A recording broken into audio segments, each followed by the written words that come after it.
Most new riders think the difference between a beginner and an experienced rider is speed, or confidence, or cornering, or a bigger bike. Well, it isn't. The real difference is that experienced riders have already made those silly mistakes. They've already gone out underdressed and frozen their hands to the claws. They've already skipped the basic checks and turned a nice ride into a fuel-light panic attack. They've already followed the fastest route and discovered that Google Maps has absolutely no taste. They've already entered a corner with no plan and learned very quickly that "I'll deal with it when I get there" is not a riding strategy. Before you realise, the most experienced thing you can do is to stop worrying about what other people are doing and focus on your ride. So this video isn't really about rookie riding mistakes. It's about the small decisions that you take that help make your riding better. The stuff you learn after the CBT and full license courses. The stuff that makes you calmer, warmer, less stressed, and a better rider.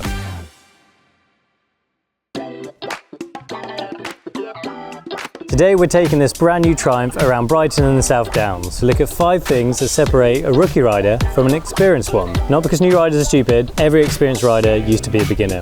Let's start with the bit most riders get wrong before they've even left the house.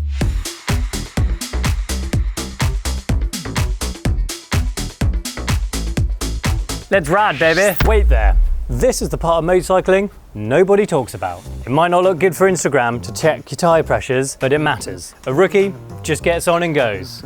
An experienced rider, they check the bike before the ride begins. Because the worst time to find out that your tyre is soft, brake light doesn't work, your chain is dry, or your engine light is on, it's halfway through a corner in the middle of nowhere. Now I get it, a new bike like this Triumph fills you with confidence, but that doesn't mean you don't need to check it. And if you're a new rider, here's a top tip for you.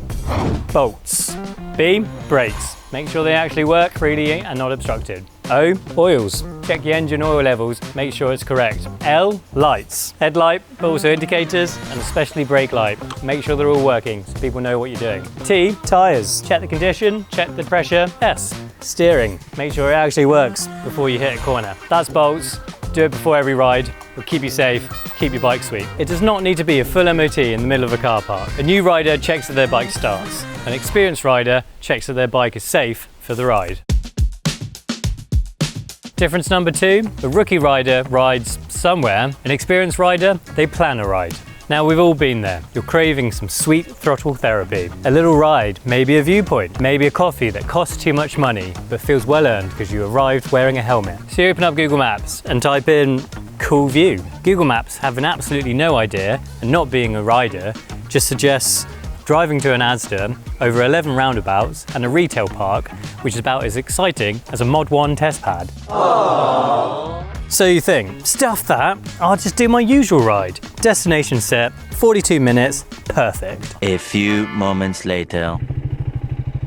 Oh hi, yeah, I need recovery please. No, bike's fine, I've just had enough. If you're used to driving a car, a route is usually the annoying thing between leaving and arriving. On a bike, the route is the point. You're not just asking how quickly can you get there. You want to know if the roads are actually going to be fun. What is the weather doing? Can you stop for a break? And on the ride home when you're tired, how hard is it going to be? The experienced rider, they check the weather. They find the nicest roads. They're looking for a cafe or a fuel stop where they can have a break on the way there, and they're planning their route on the way home.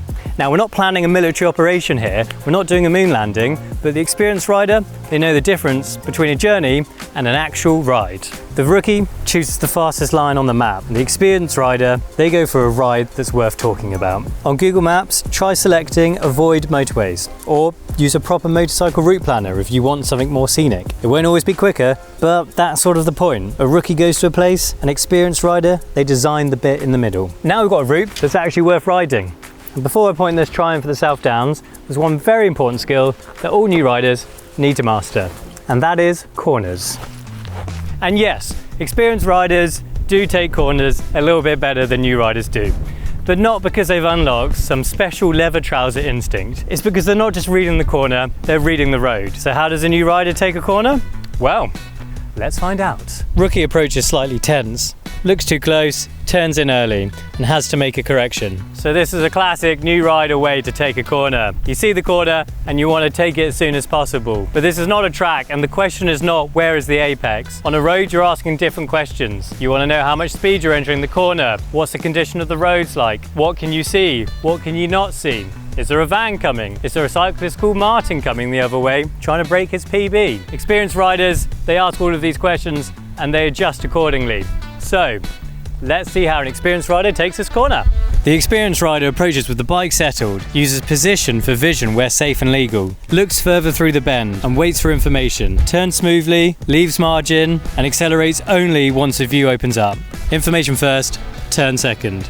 The experienced rider has way less drama because more of the work happened earlier. They've looked further ahead, they've set the speed, and they've chosen a position for vision and not excitement. Very common mistake that affects a lot of new riders. They dress up for the ride in their head. They're dreaming of dry roads, clear visors, but here in the UK, that is not always the case. An experienced rider, they plan for what might happen. They dress for the slide, not the ride. Experienced rider lays out the proper kit. It still looks good, but it's built for the whole ride, not just the thumbnail. They still care how they look, they just also care about whether they can operate a clutch and 45 minutes of wind-chilled regret. Good kit is not just crash protection, it is concentration protection. If you're cold, wet, distracted, deafened by wind noise, or wearing shoes with ankle protection of a digestive biscuit, you are not riding at your best. Comfort is safety, warm hands are safety, clear vision is safety. And yes, unfortunately, sometimes safety looks less like a music video and more like a man going fishing. And hey, even with the nice weather today, you still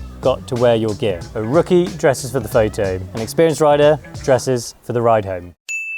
Now, the most dangerous thing a new rider can bring on a ride. And it's not a bad bike, it's not lack of skills, and it's not L plates, but ego. Because rookie rider confidence and experienced rider confidence are two completely different things. They're pulling away, brilliant. I will simply become Marc Marquez immediately. Rookie follows too close, accelerates too eagerly, brakes late, looks tense, and keeps trying to keep up. This is where new riders get caught. They do not want to be the problem. They do not want to hold people up. They do not want to look nervous. So they ride at someone else's pace. And that is a terrible idea because you are not riding their bike with their experience, with their eyes, and with their brain. You are riding yours. The experienced rider lets the other rider go. They leave space, they ride smoothly, they check mirrors, they breathe, they continue at their own pace. The experienced rider knows there's no prize for arriving at the cafe 8 seconds early with your nervous system in a carrier bag. Real confidence does not look exciting on camera. It looks calm, it looks smooth, it looks like saying, I'll meet you there, instead of turning the ride into a group panic attack. Real confidence and skill isn't proving you can keep up, it's knowing when not to.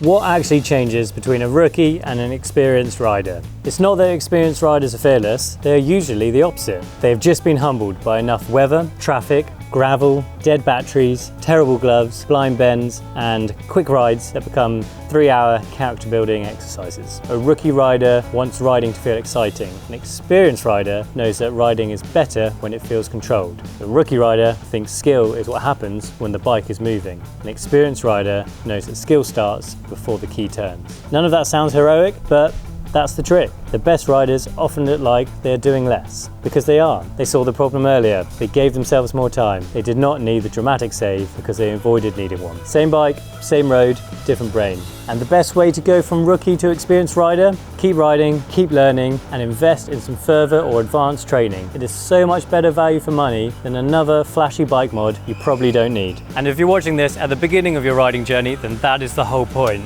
You're not meant to know all of this on day one. That's why training exists. Your CBT isn't the finish line, it's just the first step. A chance for you to find out if riding's even for you. So if you've been thinking about learning to ride, stop magically wishing you're going to become an advanced rider overnight and take that first step. Book your CBT and do it properly with RideTo.